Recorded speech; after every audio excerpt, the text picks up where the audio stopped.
wabarakatuh. Waalaikumsalam warahmatullahi wabarakatuh. Selamat siang Pak Imam. Selamat siang Pak semua. Apa kabar hari ini?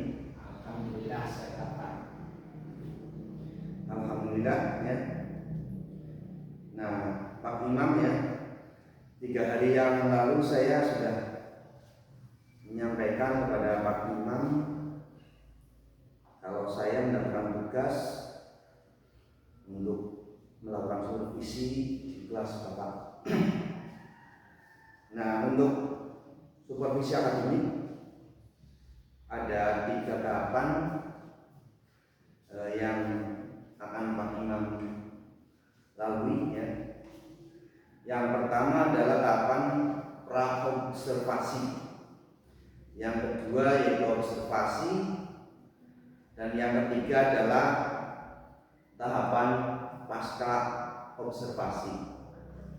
Nah, siang hari ini kita akan melaksanakan tahapan pra-observasi, di mana harapan kita sama-sama ya di siang hari ini kita bisa dapat berdiskusi, bertukar pikiran terkait kesiapan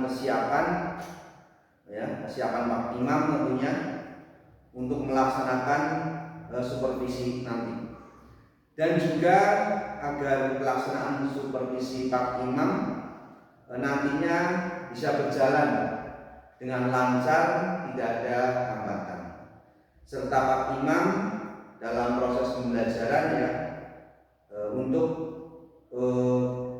membuka ya atau memulai nantinya terkait percakapan ya, tentunya pada siang hari ini.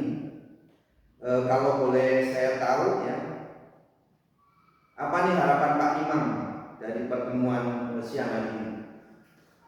Harapan saya itu sangat senang sekali Pak. Saya bisa bekerja sama dengan Bapak. Saya juga senang disupervisi ya, untuk meningkatkan kompetensi saya bagaimana proses pembelajaran di kelas nanti. Dan saya ingin berdiskusi sama panjenengan mengenai rencana pelaksanaan pembelajaran saya yang akan saya lakukan. Baik. Tujuan kita ya siang hari ini untuk berdiskusi terkait persiapan Pak Imam ya dalam melaksanakan supervisi nanti. Kalau boleh saya tahu nih Pak Imam akan menyampaikan materi tentang apa untuk kegiatan besok? Insya Allah kami akan belajar menyampaikan materi tentang hubungan antar makhluk hidup dalam ekosistem. Yaitu terkait materi hubungan antar makhluk hidup dalam ekosistem ya. Tentunya ada tujuan pembelajaran nih Pak ya, yang ingin dicapai oleh peserta didik. Kira-kira apa yang menjadi tujuan pembelajaran Pak Imam? Harapan setelah mengamati gambar nanti itu peserta didik dapat menganalisis informasi tentang semangat ya, kegotrongan yang terdapat di lingkungan ya, rumah dengan benar. Gitu ya, oke, baik ya. Tujuannya luar biasa, sangat bagus sekali. Nah, nanti tujuan ini apa nih area yang akan dikembangkan oleh Pak Imam? Nanti sesuai dengan tujuan pembelajaran saya itu akan fokus pada pengembangan semangat gotong royong serta kekeluargaan yang terdapat di lingkungan sekolah. Nah, di sini saya ingin meningkatkan literasi siswa saya. Jadi dengan harapan tersebut mereka mampu memahami tujuan pembelajaran. Nanti mereka juga dapat mencatat informasi yang baru juga mengenai materi ini. Nah, ini juga dapat meningkatkan literasi mereka dalam membaca. Terus kedua, dalam tujuan ini pengamatan nanti mereka melakukan pengamatan bersama kelompok ya, kelompok mereka. Dengan begitu mereka belajar untuk berdiskusi, terus berkolaborasi dengan teman-temannya bagaimana menjawab pertanyaan-pertanyaan dengan diskusi kelompok. Ya, oke. Jadi di situ ada kerjasama ya atau kolaborasi baik antar sesama teman gitu ya. Oke, jadi area yang Bapak kembangkan yang pertama adalah tadi meningkatkan semangat gotong royong ya. Dan yang kedua tadi adanya kolaborasi dalam diskusi antara satu dengan yang lainnya ya. Itu menurut saya sangat luar biasa dari kegiatan tersebut. Nah, kalau boleh saya tahu apa saja nih yang sudah dipersiapkan untuk supervisi nanti?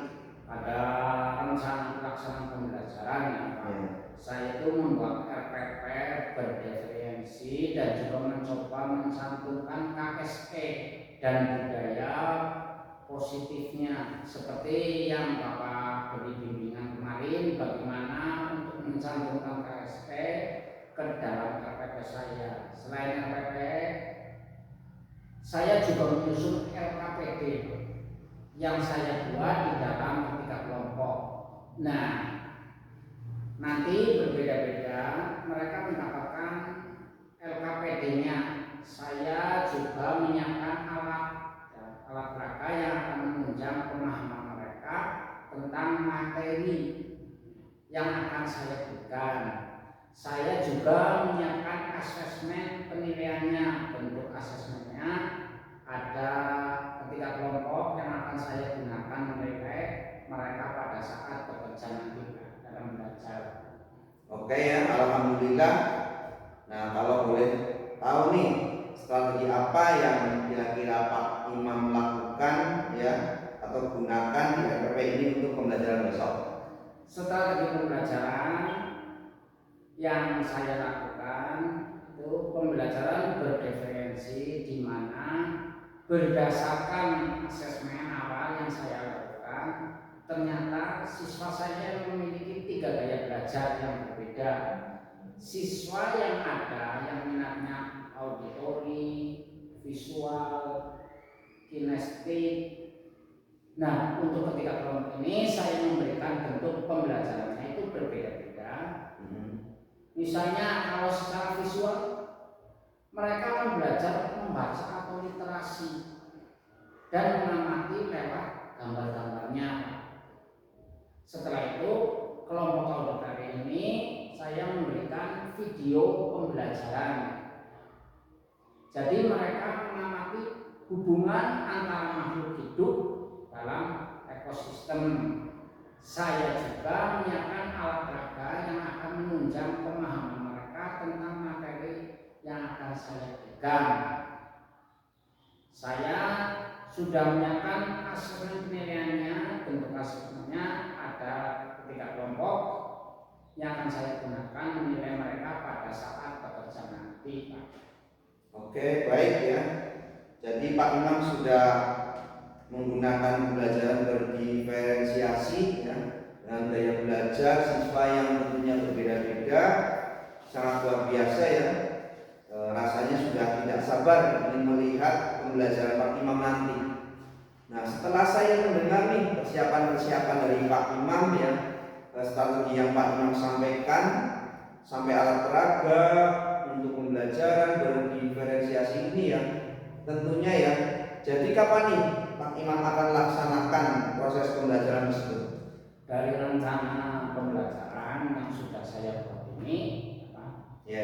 Mungkin hari Kamis besok, Pak, saya akan melakukan pembelajaran tersebut.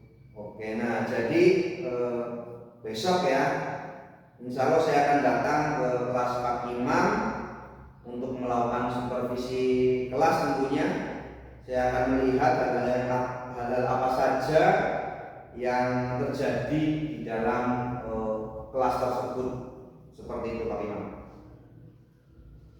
Ya, setelah saya mendapat gambaran untuk pembelajaran saya besok seperti model strategi pembelajarannya dan juga media pembelajaran yang akan saya tampilkan untuk pembelajaran besok. Baik Pak terima kasih ya atas waktunya sudah bersedia untuk berbincang-bincang dengan saya di pra observasi ini. Sampai bertemu di kegiatan observasi kelas besok ya. Terima kasih. Wassalamualaikum warahmatullahi wabarakatuh. Waalaikumsalam warahmatullahi wabarakatuh. Assalamualaikum warahmatullahi wabarakatuh. Waalaikumsalam warahmatullahi wabarakatuh. Kita berduduk siap. Mulai. Bismillahirrahmanirrahim.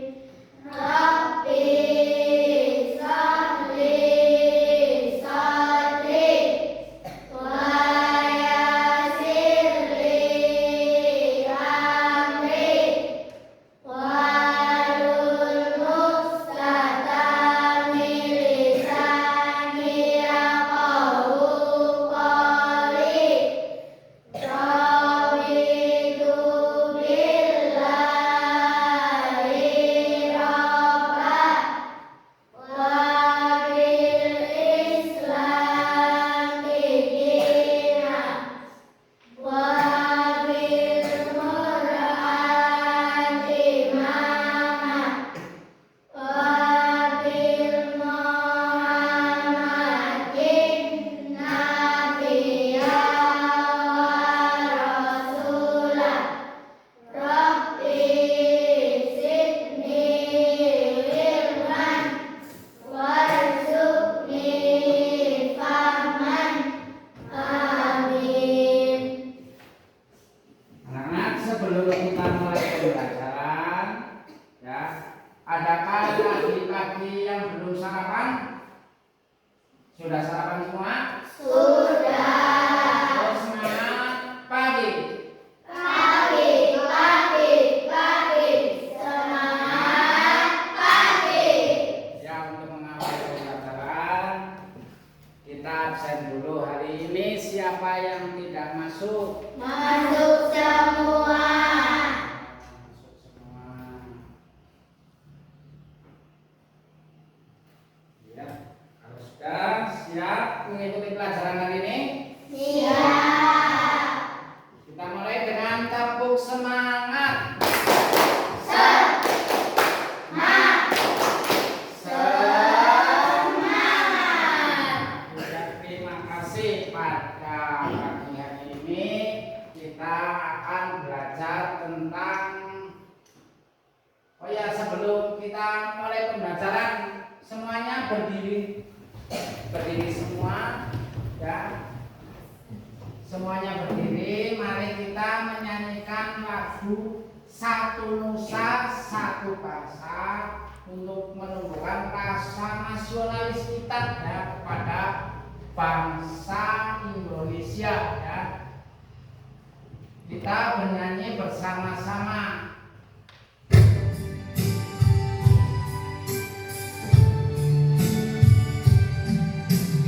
Satu nusa, satu bangsa, satu bahasa kita.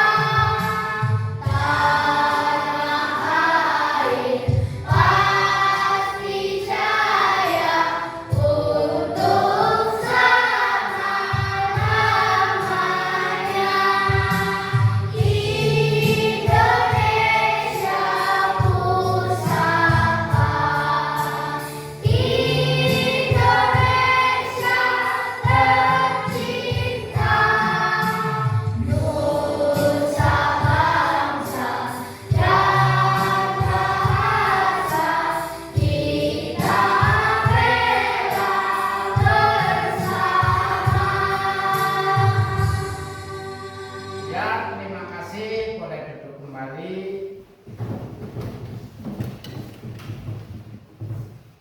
Ya, pada kegiatan pagi ini ya kita akan belajar tentang ekosistem, hubungan antar makhluk hidup hidup dalam ekosistem.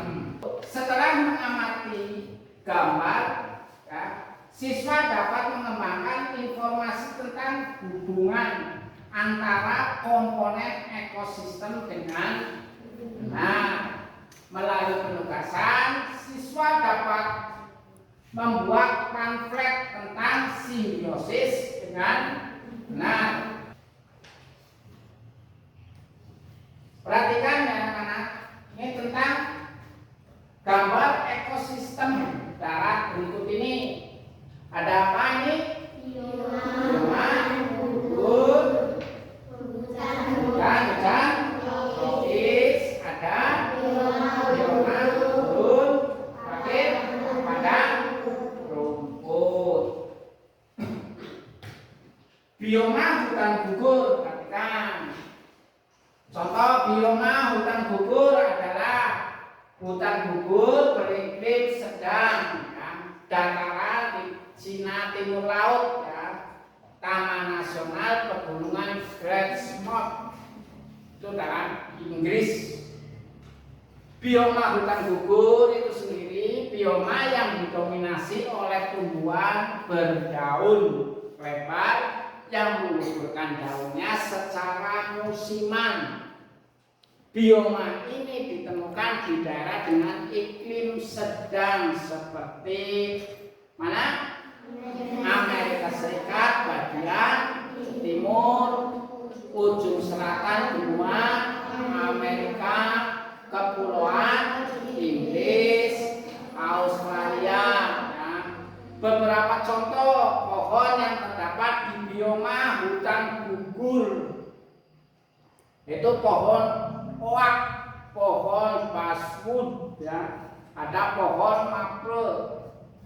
Daun pohon gugur mengandung banyak air dan sangat sensitif terhadap suhu sehingga mudah rusak oleh embun beku.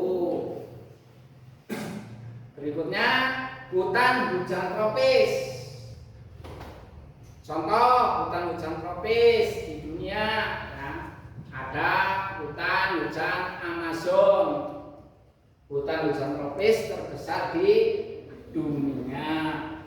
Hutan hujan Kongo itu blok hutan hujan tropis terbesar kedua. Hutan hujan Australia mencakup hutan tropis di Pulau New Guinea dan timur laut Australia. Ya. Hutan hujan Sunland meliputi yaitu Pulau Kalimantan, Sumatera, Java, dan semenanjung Malaysia. Hutan hujan tropis alam yang berada di kawasan iklim tropis yaitu antara 23,5 lintang utara dan 23,5 lintang selatan. Hutan hujan tropis itu memiliki ciri-ciri yang sebagai berikut. Apa saja? Pohonnya tumbuh secara rapat, tinggi, dan memiliki daun lebar. Yang kedua apa? Ya, yang ketiga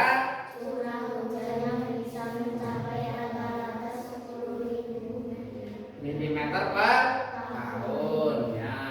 Di Indonesia hutan hujan tropis dapat ditemukan di Jawa Tengah, Jawa Barat, Sumatera, Kalimantan, sebagian itu di Sulawesi, Maluku, dan Papua. Bioma gurun, ini gambar bioma gurun. Ya. Contoh bioma gurun, diantaranya gurun Sahara. Di mana gurun Sahara? Amerika Utara, gurun Kalahari dan gurun Namib itu Amerika Barat. Gurun Ogaden itu di Afrika Timur. ada gurun Gibson dan gurun Simpson itu di Australia, gurun Rub Al-Khali ya, itu di Jazirah Arab. Gurun Karakum, gurun Taklamakan dan Iran Asia Barat Daya. Gurun Tar itu di Asia Selatan. Karena padang rumput. Dan berikut ini beberapa contoh tentang padang rumput. Jadi padang rumput itu nggak ada pohon, ya, adanya cuma rumput. Makanya dinamakan padang rumput. Stepa, ya, stepa itu apa? Padang rumput kering yang ditumbuhi rumput halus dan lumut tanpa adanya pohon. Stepa dapat ditemukan di Ukraina, Rusia, Kazakhstan. Sabana, sabana itu padang rumput yang didominasi oleh rerumputan dan pepohonan tinggi dengan iklim yang tidak terlalu kering dan tidak terlalu basah. Sabana dapat ditemukan di Asia, Afrika, Amerika, Australia. Contoh sabana di Indonesia adalah di Savana Sumba Timur, Savana Kepulauan Komodo, ada Savana Baluran, Savana Sembalun, Savana Cikasur, dan Savana Gunung Merbabu. Prairie itu padang rumput dengan tanah yang terdiri dari pasir, kerikil, bebatuan, padat, dan tanah liat. Prairie dapat mengalami kebakaran liar. Padang rumput alpen, padang rumput yang tumbuh di dataran tinggi dan dijaga oleh kondisi iklim keras. Padang rumput pantai, itu padang rumput yang dijaga oleh semburan garam. Padang rumput gurun itu padang rumput yang terjadi karena kelembapan rendah. Ada padang rumput basah, itu padang rumput semi tanah basah yang dihujani sepanjang hari. Nah, berikut perhatikan ya tentang video ya, video tentang ekosistem berikut ini.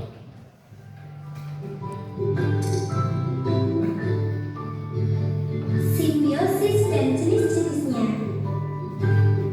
Apa itu simbiosis?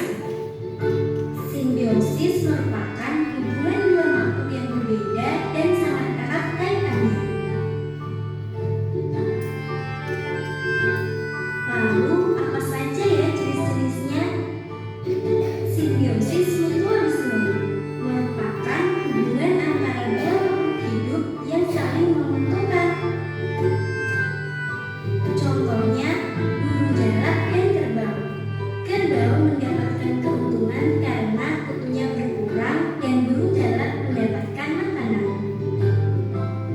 Simbiosis komensalisme merupakan hubungan antara dua makhluk hidup di mana yang satu diuntungkan sedangkan makhluk hidup yang lainnya tidak dirugikan. Contohnya, tumbuhan anggrek dan pohon yang ditumpanginya. Tumbuhan anggrek diuntungkan karena dapat menumpang hidup pada pohon, dan selama menumpang, anggrek pun tidak merugikan pohon. Simbiosis parasitisme merupakan hubungan antara dua makhluk hidup yang satu diuntungkan sedangkan makhluk hidup yang lainnya dirugikan.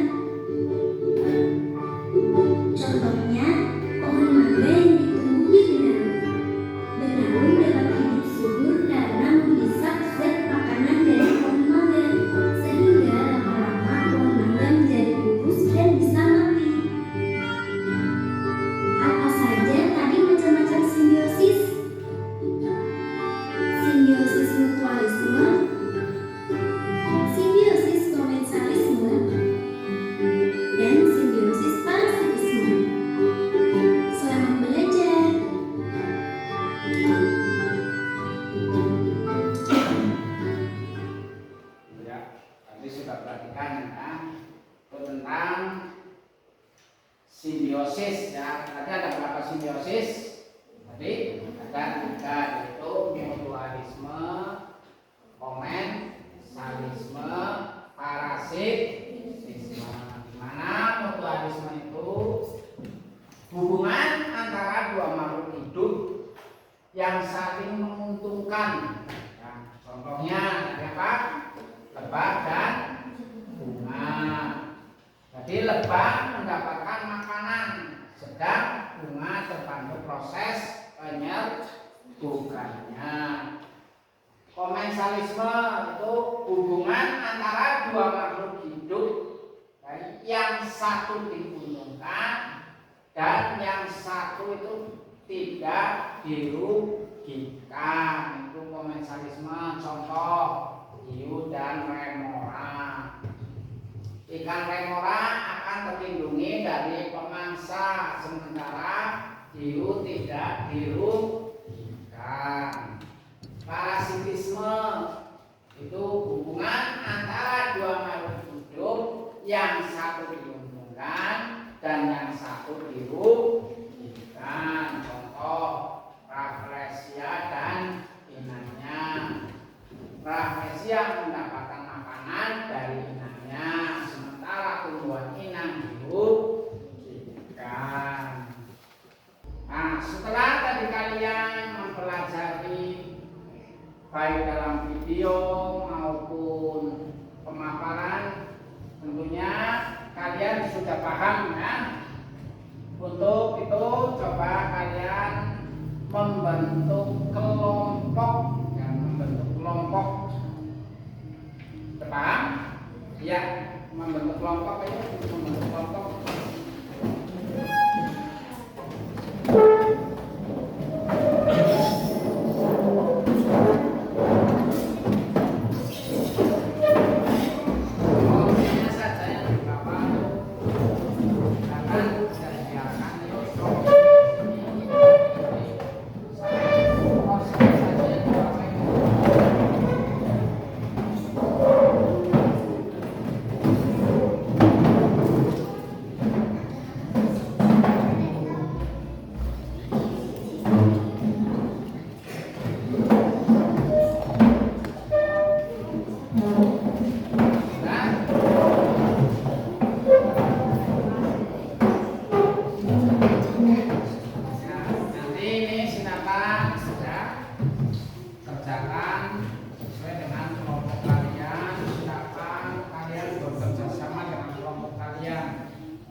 Yuk, bisa langsung dikerjakan.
Anak-anak sudah? Kalau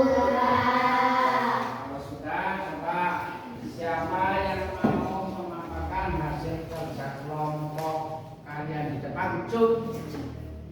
Iya, dulu. Perwakilan saja ya. Silakan.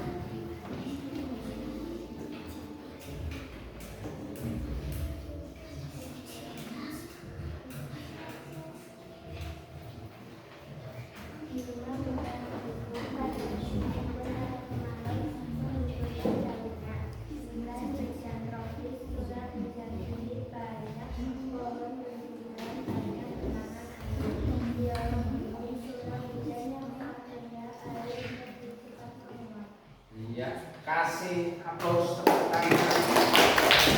Sekarang Pak Guru masih punya lagi satu ya, permainan. Silakan nanti kalian baca-baca dulu permainannya apa ya, nanti bisa dituliskan ya.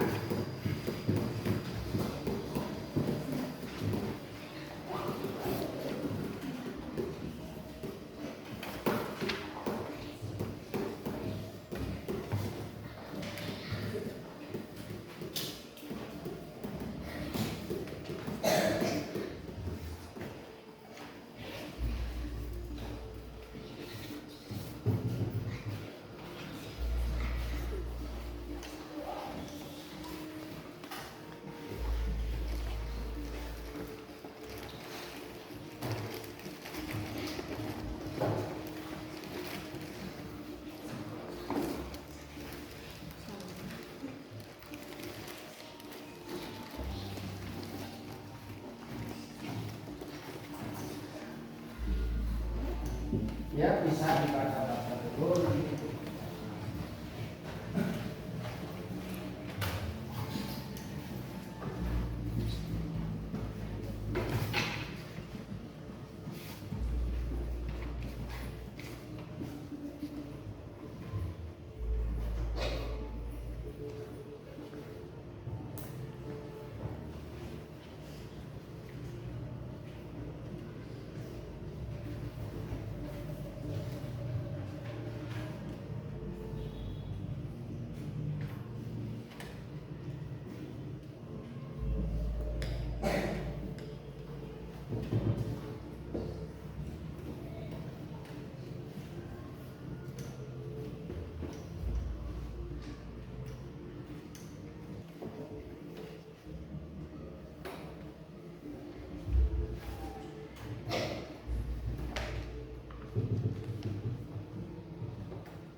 Sudah semua?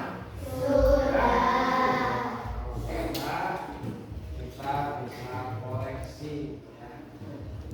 Silakan untuk koreksi ditukar dengan temannya.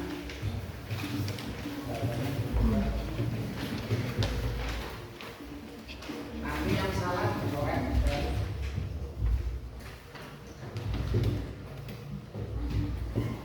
Yang macam-macam diorama ada apa saja? Ada hujan, diorama, padang, rumput. Iya. Yang kedua, binatang yang hidup di ekosistem darat apa saja? Ya, yang ketiga itu dua macam ekosistem ya, apa saja? Ya. Contoh simbiosis komensalisme. Ya, pohon anggrek dan pohon mangga. Dari manakah tarian Turuk Langkai berasal? Ayo, dari mana? Utara. Ya, silakan ditulis betulnya berapa.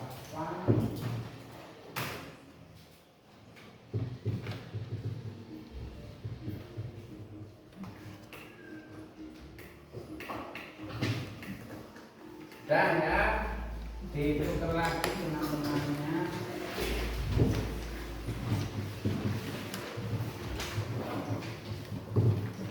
Wah, yang betul semua cung, yang betul semuanya tepuk tangan. Maka yang barisan belakang, yang paling belakang, tarik jawabannya ke taruh di depan. Yo, yang belakang tarik maju ke depan ya.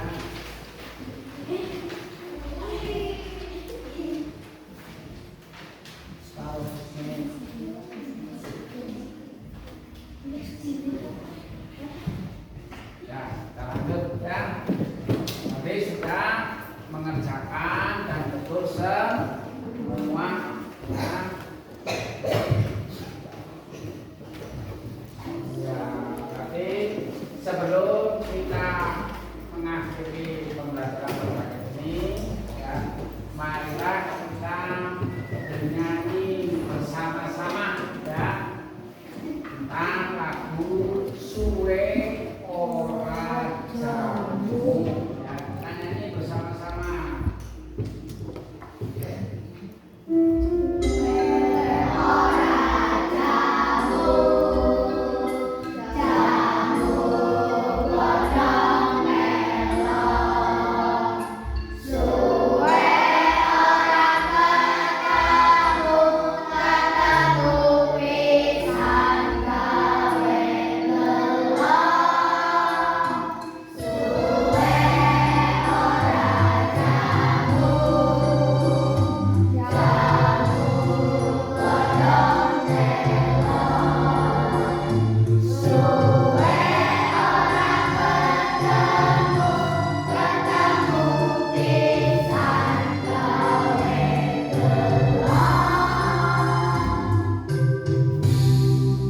Ya, terima kasih.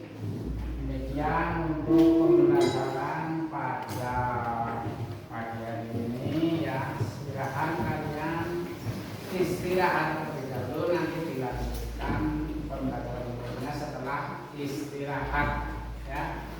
Dan assalamualaikum warahmatullahi wabarakatuh. Waalaikumsalam warahmatullahi wabarakatuh. Assalamualaikum warahmatullahi wabarakatuh. Waalaikumsalam warahmatullahi wabarakatuh. Bagaimana Pak Imam kabarnya hari ini? Alhamdulillah baik, sehat Pak. Baik. Dalam percakapan pasca observasi kita kali ini ya, saya pribadi akan memberikan pertanyaan-pertanyaan kepada Pak Imam terkait dengan jalannya observasi atau pembelajaran di kelas yang sudah Pak Imam lakukan, bertujuan untuk mengevaluasi sejauh mana proses pembelajaran yang sudah dilakukan Pak Imam. Untuk pertanyaan pertama, bagaimana perasaan Pak Imam dengan jalannya kegiatan observasi kelas yang sudah berlangsung? Untuk perasaan saya karena mungkin belum terbiasa ya, melakukan observasi atau disupervisi di dalam kelas, jadi ada perasaan sedikit gugup Pak, atau tegang. Namun alhamdulillah setelah saya melakukan itu berjalan dengan baik Pak. Alhamdulillah ya, sudah berjalan dengan baik. Bisakah ceritakan kembali Pak Imam area yang dikembangkan di dalam kelas, kemudian langkah-langkah pembelajaran apa yang telah Pak Imam lakukan dalam proses pembelajaran tersebut? Baik Pak, untuk area yang saya gunakan adalah itu tentang gotong royong dan kegiatan kolaborasi siswa. Dan untuk langkah-langkahnya itu, yang pertama itu saya membuat RPP yang berdiferensiasi dan terintegrasi dengan KSE Pak. Kemudian saya membagi kelas dalam beberapa kelompok kecil sesuai dengan gaya belajar siswa. Baik ya. Jadi area pengembangannya adalah ada kegiatan gotong royong dan kolaborasi siswa gitu ya Pak ya. Nah menurut Pak Imam, sejauh mana area pengembangan yang sudah Pak Imam sampaikan tadi sudah berhasil dilaksanakan sesuai harapan atau belum menurut Pak Imam? Menurut saya pribadi, alhamdulillah sudah berjalan dengan baik. Namun sedikit banyaknya masih ada kekurangan. Alhamdulillah ya sudah berjalan dengan baik walau masih ada beberapa kekurangan seperti itu. Nah menurut Pak Imam, kendala apa saja yang Bapak hadapi saat melakukan proses pembelajaran tersebut?